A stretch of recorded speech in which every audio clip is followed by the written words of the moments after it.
Okay, so we're now into the main part of the course, and we're going to move through the course in a slow, logical, step-by-step manner, and this is to ensure that you have a full understanding as to the motivations and also the objectives of smart money and the manipulation of the Forex market.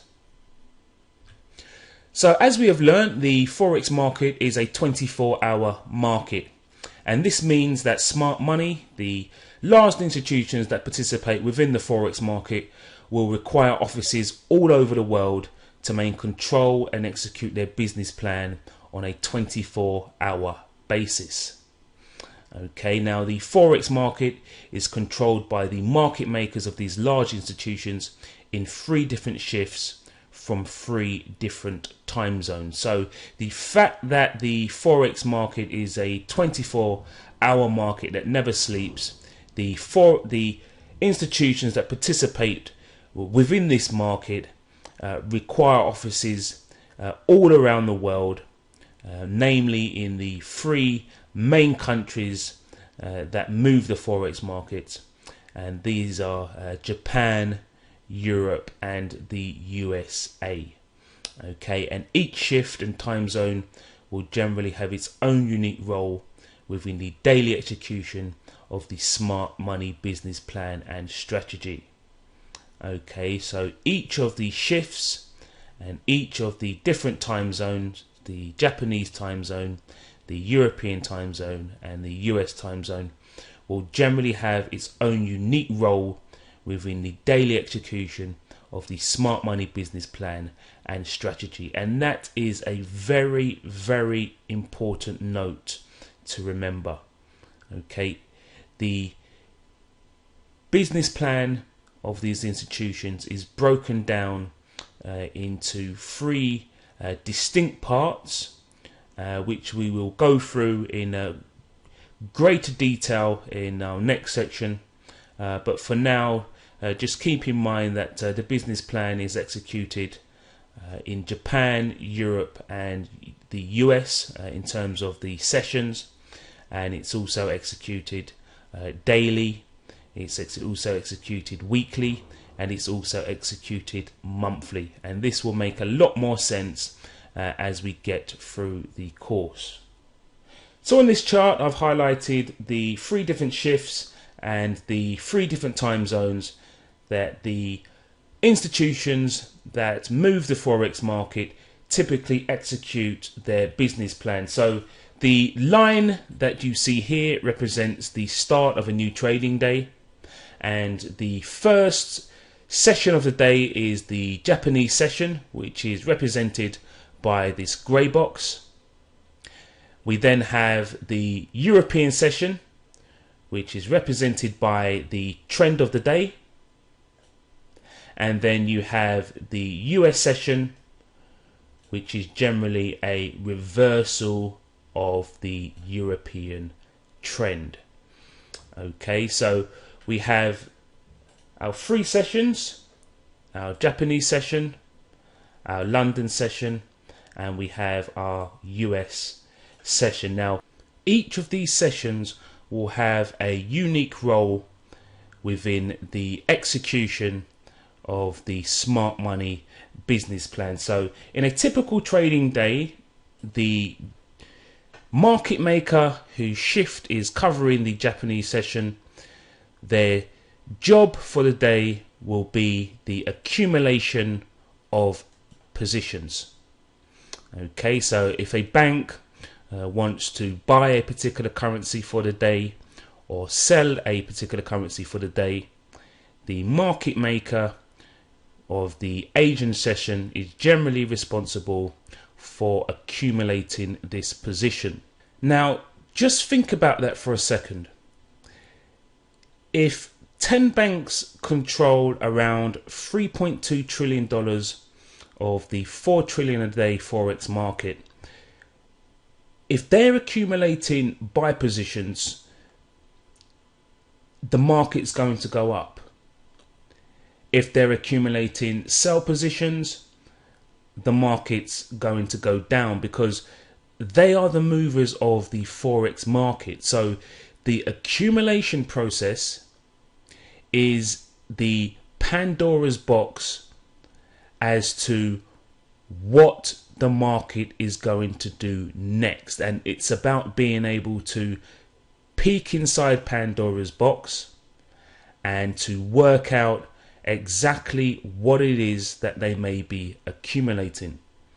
Okay, so again, if during the Asian session the market makers for these large institutions are accumulating sell orders, the trend for the day is going to be down.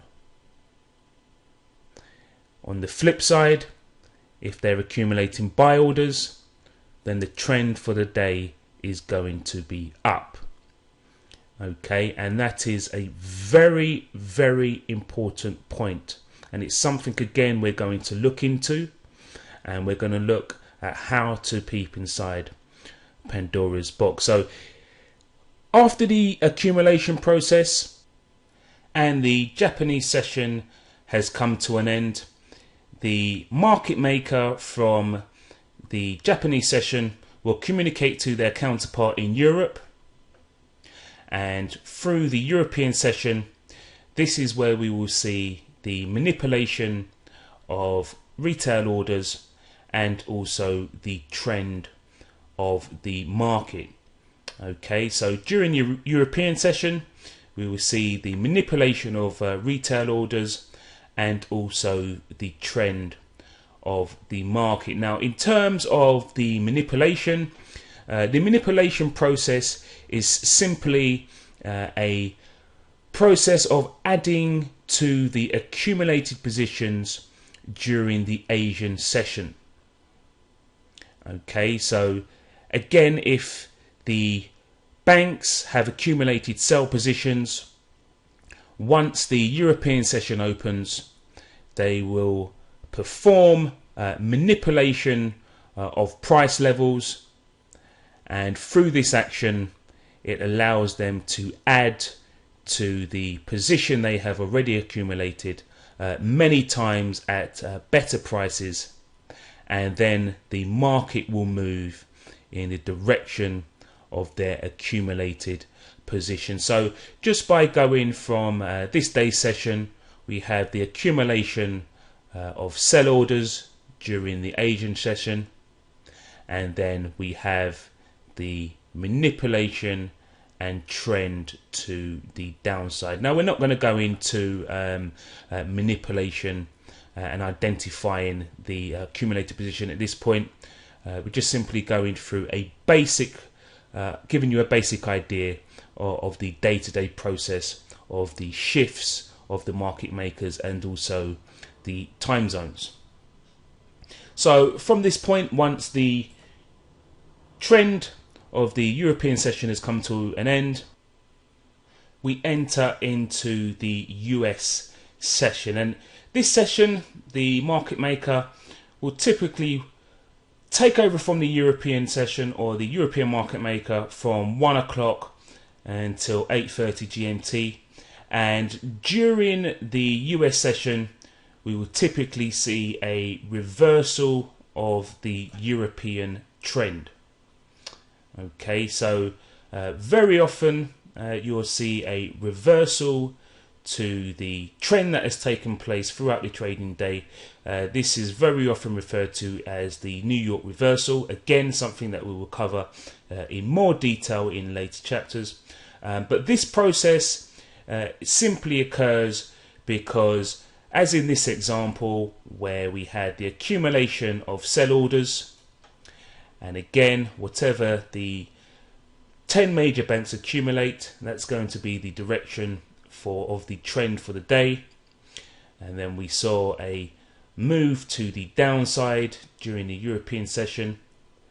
And what happens during the US session that causes the reversal is typically the market makers will close their positions out.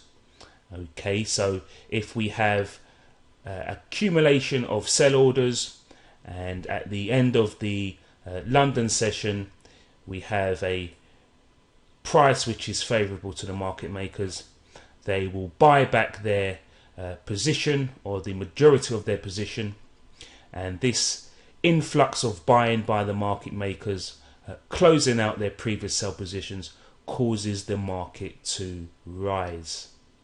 Okay, and obviously the reverse is true.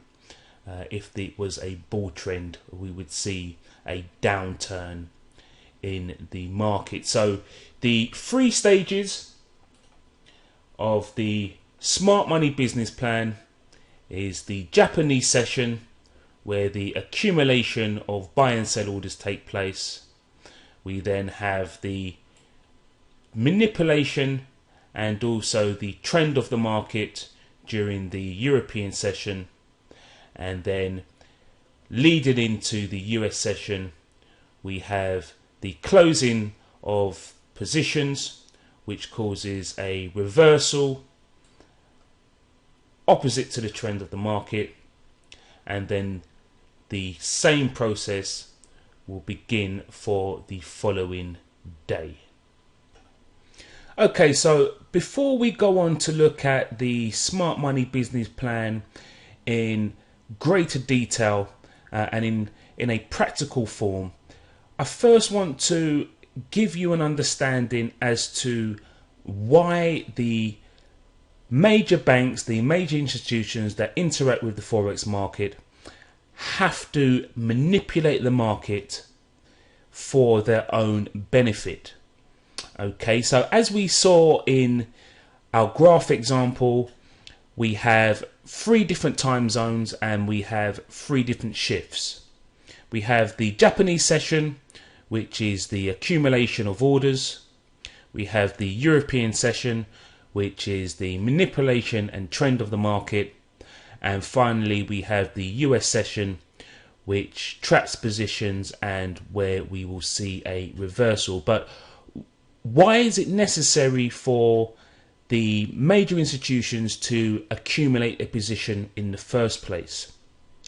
And why is it necessary for them to add to these positions through the process of manipulation? And the next few examples should clear this up for you and give you a wider and greater perspective as to why this takes place within the Forex market. So the smart money dilemma. Now, retail traders will never run into problems with liquidity and will generally always get filled by their broker. Okay, so as a retail trader, if we want to buy or sell a position, we typically log into our platform and we will enter the size and the market in which we want to trade. We would click the mouse, whether that be buy or sell, and we would generally be filled within a matter of seconds. Okay, so if we want to buy, there is generally an equal and opposite amount of orders to sell to us, and if we want to sell, there is an equal and opposite amount to buy from us. And this is why whether it be a spread betting company, a brokerage or a bank, can typically execute your order within a matter of seconds, because the equal and opposite to your order exists within the market. Now, let's look at this from a major institution's point of view. Okay, now smart money typically deal in very large orders, and because of this fact, they are never going to be willing to execute a position at any random price. And this is simply because the amount that's required to fill the order that they have may not be available at that price. Okay, so as retail traders, we have the luxury of being able to put an amount in, click the mouse button and be executed. With smart money, there may not be the amount required at any particular price that they want to trade. So if smart money want to buy a large order in a price of low liquidity, they can potentially deal against themselves. Okay, so if they, for example, want to buy 500 million of a particular currency, but there's only 300 million there, then when they click the buy order, it's going to buy that 300 million, and then they're going to get the rest at the next available price or prices. And in doing so, will give them a worse price as the order is filled. Okay, so if smart money want to buy a large order in an area or price of low liquidity, they can potentially deal against themselves and receive bad fills, and ultimately this results in higher transaction costs on top of their commission charges, because unlike many of us, banks have to pay commission once they execute trades. It's generally they pay commission per million that they trade. Okay, so if they're trading 10 million, the institution that they execute through may charge them, say, £40 per million. Okay, so to transact, the transaction cost on that trade would be £400. So if smart money want to deal in large orders and they want to get the order filled at the best available price and also keep down high transaction costs and commission, they need to create or identify areas of sufficient liquidity. Okay, now if you think about it, it makes sense. They need to buy in areas where there are lots of sell orders, and they need to sell in areas where there are many buy orders. And this is where retail traders and retail orders come into play. Okay, so to get the best feel on their position and to keep transaction and commission costs down, they need to create or identify areas of sufficient liquidity in order to accumulate or liquidate a position over time and execute trades at desirable prices with minimal transaction costs. Okay, so the identification of an area of sell orders or buy orders allows smart money to accumulate these positions and then execute their trades at desirable prices. And we're going to have a look at some examples of the costs that are associated with dealing in an area of high liquidity as opposed to dealing in an area of low liquidity, and the kind of costs that are accumulated through this action. So keep in mind that the three most important terms for large institutions trading within the Forex markets are spread, fills, and liquidity. Okay, this is all that they're concerned with. They're concerned with the spread that they're going to receive, the fill of the orders that they have on their books, and also the liquidity in and around the prices that they are seeking. Okay, so spread, fills, and liquidity are the three most important terms for the large institutions trading within the FX markets.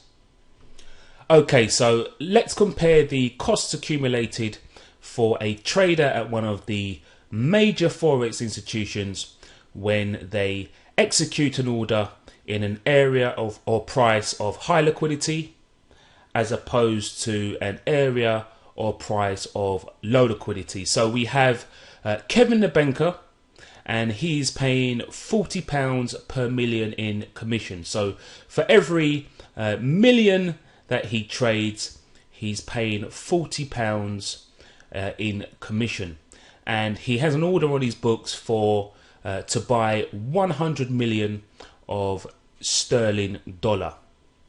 Okay, now he is paying a spread of half a pip or 0.5, and obviously it's within Kevin's best interest to keep his commission and cost of execution as low as possible. So Kevin executes his trade in an area of high liquidity. Okay, so he has identified a price and an area of high liquidity, which simply means that there's a hoarding of sell orders in and around the area, and he executes his trade. And on 50 million of the position, he executes at 169.80, and on the second half or the other 50 million of the position, he slipped by half a pip and he plays 1.6980 and a half. Okay, so he executes 50 million at 1.6980, and he executes the second 50 million at 1.6980 and a half. So in terms of his cost on commission, this is simply calculated as 40 times 100. Okay, so it's £40 per million. He executed 100 million, so it's 40 times 100, so he's paying £4,000 in commission. Okay, now in terms of the spread, he's paying 0.5 on the spread. So if we times 0.5 times 50 million, this equals 2,500 or 2,500. And then on the second 50 million, he was slipped by half a pip. So if we add this half a pip to the original half, he's paying 1 pip on the 50 million. So if we times 1 by 50 million, this equals 5,000. Okay, so if we add up the cost or the total cost of the transaction, we have the £4,000 of commission, we have the £2,500 paid on the half a spread, and we have £5,000 paid on the 1 pip or the half slippage, and this is a total transaction cost of £11,500. Okay, so from this example we can see that the major institutions, on every trade that they execute, there are gigantic transaction costs associated with it, and it is in a trader's and a bank's best interest to keep these transaction costs as low as possible. So on the £100 million on the sterling dollar to execute the buy order has cost Kevin the trader £11,500. Now the important thing to understand here is the price range between the two fields. Okay, Kevin executed 50 million at 1.6980 and the second 50 million at 1.6980 and a half, a difference of half a pip. Okay, now his ultimate objective was to buy £100 million worth of sterling against the dollar at the cheapest price possible. Okay, and I mean price in terms of transaction costs. Okay, and he was able to identify £100 million worth of sell orders within a half a pip range.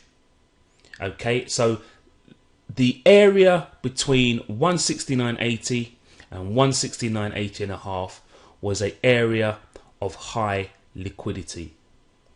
Okay, and this is the ultimate aim of the major institutions and the traders that trade on their behalf, because again, by trading in areas and identifying areas and creating areas of high liquidity, not only can they execute their orders at favourable prices, but ultimately their transaction costs are kept low.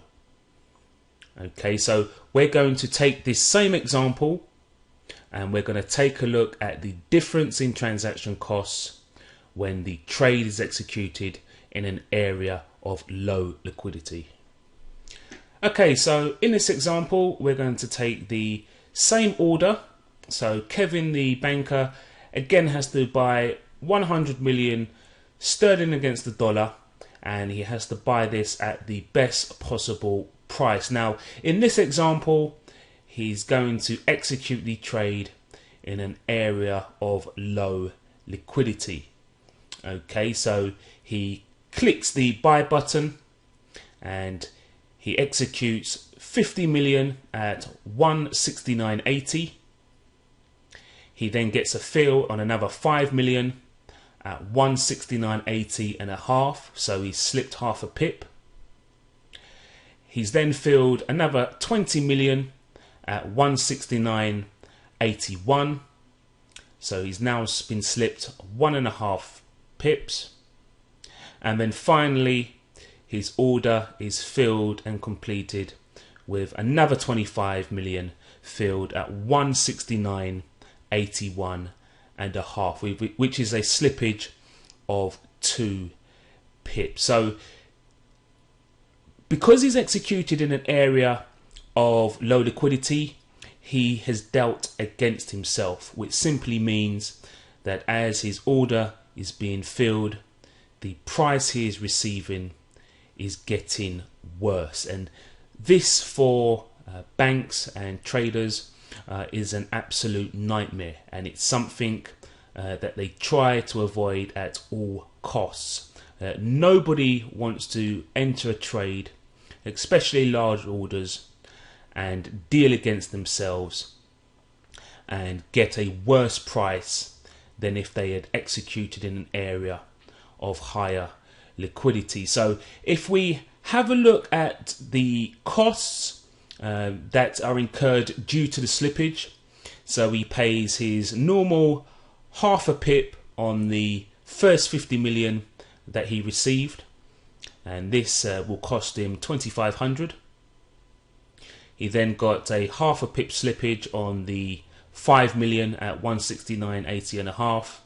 So if we take the 1 pip and times it by the 5 million, he's incurred a cost of £500. His next fill was 20 million at 169.81, which is a slippage of 1.5. So we're going to take 1.5 pips and times that by 20 million, and that's going to incur a cost of 3,000. And then finally, the last 25 million was filled at 169.81 and a half, which is a 2 pip slippage from his half a spread that he pays, and this trade alone incurs a cost of £5,000. Okay, so if we add this to the cost of commission, which is £4,000, as in the last example, we have a total of £15,000. Okay, so the cost of executing the trade in a low liquidity area is £15,000. So the difference between executing the trade in an area of high liquidity compared to an area of low liquidity is highly noticeable. And over the course of a week or a year, this cost of commission and pip slippage can seriously erode the profits of a bank, an institution, or a trader's career. Okay, so every day when the market makers and the bankers who trade in the foreign exchange market execute a trade, they are always looking to execute a trade in areas of high liquidity, because the difference between the two transaction costs, as an example, is £3,500. Now, If you're a trader and you're doing this on a day-to-day basis, where you're executing your positions in bad areas, in areas of low liquidity, your profits are going to erode quickly, and it's not going to be long before the head trader is giving you your marching orders. I mean, 3,500 is a wage for a good secretary, and many people take home less than that in a month. So if you're trading and you're losing this kind of money every time you trade, it can become a massive problem, not only to yourself but also to the commissions and the profits of the bank. So the reason why retail traders and retail orders are so precious to the major institutions is because they typically hoard around a certain level. Okay, the fact that retail traders, as we learnt before, that 95% of retail traders are taught the same thing, you can typically find areas on a chart where 95% of retail orders will be. Now, we all have fallen victim to this, and many of you will be doing it now. Okay, swing highs and swing lows, support and resistance areas, these kind of areas are places where retail orders tend to gravitate to. And again, we'll be going into a lot more detail about these specific areas later on in the course. But the fact that the bankers and the large institutions know that retail orders and retail traders will typically think the same and be placed in and around the same area, they can always guarantee that they have areas of liquidity to execute their trades. So it's important to remember that the foundational concept and purpose of the smart money business plan is smart money require areas of deep liquidity to execute positions at minimal costs. Okay, so smart money require areas of deep liquidity to execute positions at minimal costs. So now we're starting to understand a little bit more about the opponents that we face within the Forex market. So in the Forex market, smart money will drive prices into areas of deep liquidity. Okay, so we now know that. And the reason they do this is to accumulate new positions or exit existing ones to execute trades at minimal costs. Okay, and in that statement, there's a point there. Smart money don't just enter areas of deep liquidity or drive prices to areas of deep liquidity to just enter trades. If they've already accumulated a position and they want to realize their profit, they're also going to do this in an area of deep liquidity.